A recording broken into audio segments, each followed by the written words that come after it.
My relationship to Jesus Christ is upon every day in my worship to God. It's a love relationship. Every day I have to repent. Every day I have to look at my life.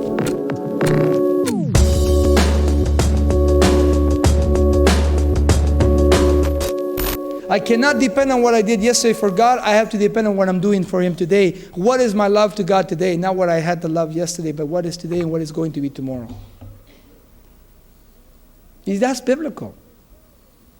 And when you begin to establish yourself, then you won't be snared by the enemy, and you will not be hypnotized by the enemy, and there won't be a snare over you as the enemy comes and says, hey, don't worry about it. Whatever you do, God will forgive you. Just go ahead and do it, and then just repent. That's not the attitude of a love relationship. That's the attitude of a condemned relationship. And there are many people today that have taken advantage of the grace of God and are continuing. But that will cease. Because God will not be mocked. God never is mocked. God will come to a place in your life where He will say, it is enough.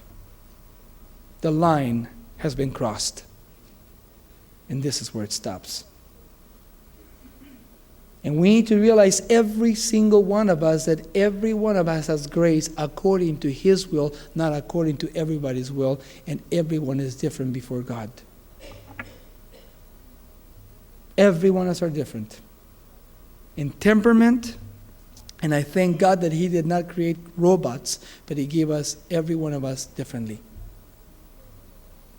And so as I begin to see the hand of God upon my life, as I come to Jesus Christ and I make my commitment to Him, and I'm not bewitched, but I say, okay, Lord, here I am. What do you want from my life? There are people like the Galatians that came and they were being blessed, but all of a sudden they heard this other doctrine and they said, okay, we want grace, but we also want to get the works. We want to be circumcised. We want to be keeping the Sabbath day, and we want to keep the ordinances. And so Paul says, because you have done that, you have fallen from grace.